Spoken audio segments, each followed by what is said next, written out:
Converso com um dos maiores especialistas do mercado de commodities do Brasil, Plínio Nastari, CEO da Datagro, a quem agradeço muito por ter aberto um tempinho na agenda. Plínio, que honra tê-lo aqui com a gente no CNN Money.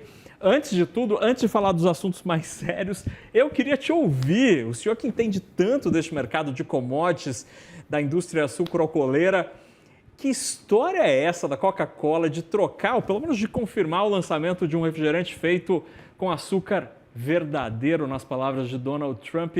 Isso é muito mais simbólico ou isso indica algum movimento maior para este mercado? Boa tarde. Boa tarde, Fernando. Um prazer participar aqui desse seu programa. E veja bem, o presidente Trump ele acompanha os movimentos que são identificados através das pesquisas que a Casa Branca realiza. E é interessante observar esse anúncio, porque nos Estados Unidos já existe um mercado de importação de Coca-Cola produzida no México com açúcar de cana, que é um produto muito valorizado. Inclusive, há notícias de que o preço dessa Coca-Cola mexicana nos Estados Unidos chega até a 3 vezes o preço do produto produzido e vendido nos Estados Unidos, fabricado com xarope de milho. Por que essa preferência? Porque o sabor da Coca-Cola com açúcar de cana e também a percepção do consumidor norte-americano sobre esse produto é mais favorável do que o da Coca-Cola feita com xarope de milho, glucose e frutose de milho. E por que essa preferência? Porque alguns estudos médicos indicam que a Coca-Cola produzida com glucose e frutose de milho tem maior propensão a causar obesidade do que a Coca-Cola produzida com açúcar de cana, sacarose cristalizada. Então, aproveitando essa percepção e provavelmente com um golpe político de marketing, o presidente Trump anunciou essa preferência pela Coca-Cola com açúcar de cana e se estima que essa conversão deva gerar um aumento na demanda por açúcar, sacarose cristalizada, de 1,5 milhão de toneladas por ano, só no mercado americano com açúcar de cana. E proporcionalmente, em termos, quanto isso representa esse 1,5 milhão de toneladas por ano de demanda extra pelo nosso... E aí, de onde eles vão comprar? Será que é um açúcar brasileiro? Pois é.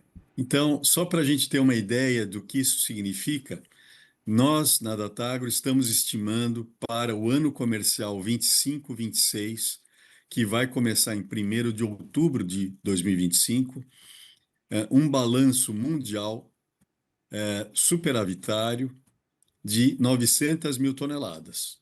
Então, não é irrelevante esse impacto de aumento do consumo de açúcar por essa conversão. Isso faria com que o balanço mundial passasse de pouco menos de 1 para cerca de 2,5 milhões de toneladas superavitário. Quanto que isso representa do consumo mundial? O consumo mundial está estimado em 194 milhões de toneladas. E o balanço oferta e demanda é um balanço muito fino, muito ajustado, que varia nessas proporções aí de mais ou menos 3 a 5 milhões de toneladas. Então, o impacto dessa medida faria com que, aliás, em vez de termos um superávit de 1 milhão de toneladas, o consumo vai aumentar 1,5 milhão, e aí nós passaríamos a ter um déficit de cerca de 0,5 milhão de toneladas.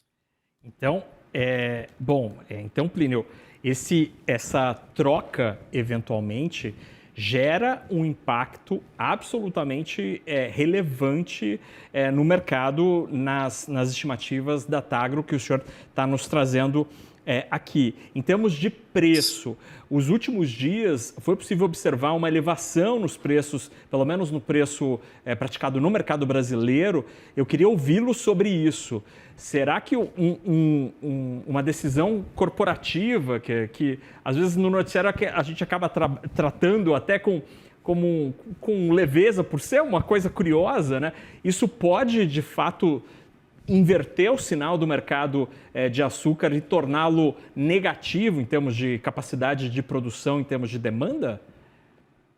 Veja bem, nos últimos meses recentes, o preço do açúcar referenciado em Nova York, que é a referência de preço do mercado livre mundial, retrocedeu de níveis em torno de 18 para níveis abaixo de 16,5 centavos de dólar por libra-peso.